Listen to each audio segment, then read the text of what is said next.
Hi guys. Well, my power doesn't go out while I'm filming this video because there's a mild storm going on right now. It's been going on all day. Anyway, it's been a while since I made my favorite weapons in PUBG video, and I feel like I'd like to go into a bit more detail on that, but I don't have enough time in my video to do all of the guns, so I think I'm just going to go by gun type. And since it is probably one of the most common types, I think it is fitting to do ARs first. Now this is going to be from my personal experience. I have not used all of these guns because some of them are map exclusive and I, for some reason, just can't get into a match on any map except Arangale. So it's just going to be the ones that I have used, which is most of them, honestly.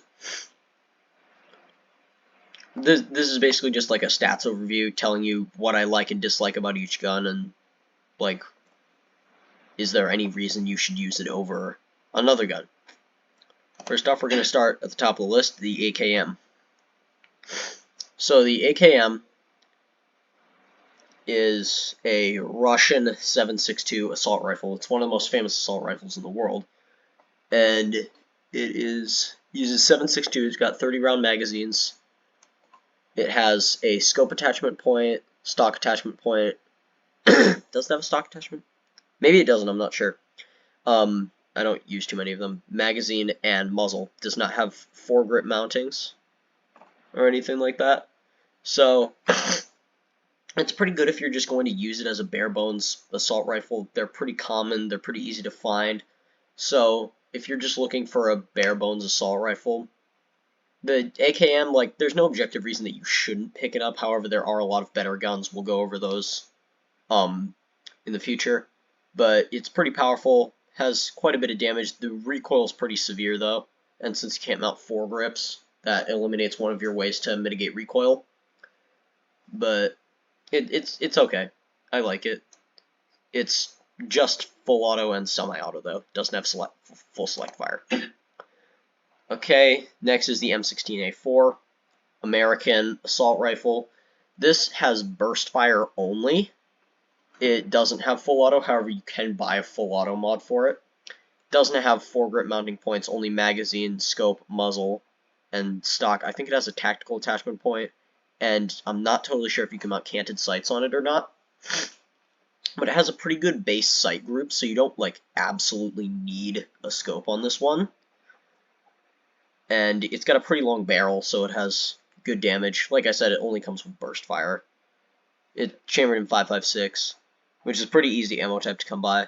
It's just a well-rounded assault rifle. It's good if you are the type of person who really doesn't like to waste ammo. And that's all the information that I can provide on it. Next is a Scar L. It's basically, essentially the same thing as the M16, except it has full auto instead of semi-auto, and it has foregrip mounting points. Foregrip mounting points are really good because they allow you to mount foregrips on them, which mitigate recoil and do all kinds of other things. You can also mount laser sights, which improve the hipfire accuracy of the gun. Sorry.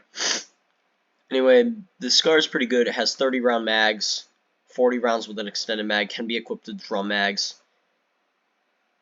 It's nice. It does everything well. It's got pretty high cyclic rate for a 5.56 AR. Next is the M416. The M416 is like a much more tactical version of the M16, and it does have foregrip mounting points. You can mount a tactical stock on it. You can mount canted sights on it. It's one of the most customizable ARs out there, so it's really good, especially if you want a 5.56 AR that you can put the recoilless build on. The recoilless build is muzzle brake and vertical foregrip. I'll do a little tutorial video on that in the future, but if you mount a muzzle brake and a vertical foregrip on your gun, on certain guns it basically has no recoil, which is really useful. And then it's an American gun, 5.56, 30 rounds base mag, 40 rounds extended mag, can be equipped with a 50 round drum. It's pretty well rounded. Next is the Groza. It's a Russian bullpup assault rifle, one of the few bullpup assault rifles to ever come out of Russia. This one is unique because it has a really high cyclic rate, especially for a bullpup. and it comes with a foregrip mounting point, and you can mount scopes and muzzle attachments. However, I tried to mount a muzzle brake on it, and you can't. The only muzzle attachment that I tried to mount that you can mount is a suppressor. But it already has a built-in foregrip, so it's not very customizable, although you can equip it with the 50-round drums. And that's basically it. It's essentially an AKM, but with faster firing rate. That's how I describe it, basically. Next up is the AUG. This is the Austrian service rifle. Currently is the service rifle of Austria in the real world. It's a bullpup 5.56 assault rifle.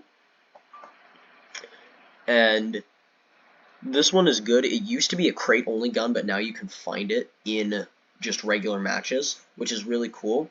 I really like this gun. It doesn't have that high of a cyclic rate, but it's got good mag capacity, 30 rounds base, 40 rounds with an extended mag, 50 rounds with a drum. And it's really customizable. You can mount canted sights, scopes, foregrips, muzzle attachments, magazines, pretty much anything. So it's a really well-rounded option if the M416 just doesn't appeal to you for some reason. It's also really cool in the aesthetics. Alright, next up is the Barrel M762. It's a Polish-built assault rifle chambered in 7.62, as the name would suggest. It's essentially a more tactical version of the AKM. You can mount foregrips on it, and as well as canted sights. It is very similar to the AK-12, except it's chambered in a 7.62, the AK-12 being the new Russian service rifle that they're starting to roll out, kind of. And this one is really good because with the recoilless build, it's really well built with the recoilless build if you do muzzle brake and foregrip. That, along with a drum mag, I would honestly rather have a M762 with a drum mag than a DP28, because if you have this, it's essentially an LMG. It does a lot of damage and doesn't even have that much base recoil. All right. Next up is the Mark 47 Mutant. I personally do not like this gun. There's a couple reasons why. First off, it's got really low mag capacity. It's only 20-round mags, whereas almost every other assault rifle is 30-round mags. And it's 30 rounds with an extended mag. I'm not even sure if you can equip drum mags on this one. I've never tried, because I don't use this often. Other than that, it doesn't really have any tactical limitations. It's got less recoil, but it's really loud, has low capacity, and pretty low cyclic rate. So if you're looking for a 7.62 assault rifle with low recoil, this might be okay. But if you're looking for a performance-based assault rifle, then I would definitely go with an M762. And next up is the Honey Badger. This is a small assault rifle, very small assault rifle. Now, this is one of the only 7.62 assault rifles with a very specific gimmick. This is a very gimmicky rifle. It's not very customizable. It only has magazine, scope, and muzzle attachment points. But the reason that it is really gimmicky is because it is insanely quiet. It has no reason to be as quiet as it is. I think it might even be quieter than the VSS, which is saying something because the VSS is really quiet. But if you're really into stealth stuff and you don't want to trade mag capacity or ammo type, this is really good. It's chambered in 7.62. It's got 30-round mags. Aside from the low tactical customization abilities, there's no real objective reason to avoid it. It's got a pretty high cyclic rate. It's really quiet, as I mentioned. So it can be really good in certain situations. It's also tiny. It's tiny and cute. It's a tiny, cute assault rifle. Next up is the FAMAS. I personally love this gun. I loved it before the update, and I love it after the update. So, what this gun is, it's a bullpup assault rifle chambered in 5.56. It's got full selective fire capabilities. By the way, that's another reason I like the M762. It's got full selective fire. There's, aside from the Groza, I don't think there's any other 7.62 assault rifle that has full select fire capabilities. But this is a bullpup 5.56 assault rifle with full select fire capabilities. It so far it only has scope and muzzle attachment points. It used to have a mag attachment point, but they removed it when they created it. It is really notable for its extremely high rate of fire. It has like an insanely high rate of fire, so it's really good if you're doing CQB rounds. It has a 30 round mag, and like I said, it can't be equipped with extended mags. Before the update, it had a 25 round mag, and you could extend that to 35 rounds. It actually used to be obtainable as a regular loot drop, and the AUG was the crate gun, but they switched it around. Now the AUG is obtainable, and the FAMAS is a crate gun. I honestly think that's good. This thing was insanely overpowered before the update came out. Like, if you were facing a whole team of guys using this, even if you had like an MG40, even if you had like an MG3, you would not be able to defeat like 2 guys using this. I would honestly prefer this to an MG3, and that's saying something because the MG3 is a really powerful gun. But this is really good. For all those of you who are fortunate enough to play it before the update, that's epic. I definitely respect Krafton's decision to make it a crate gun.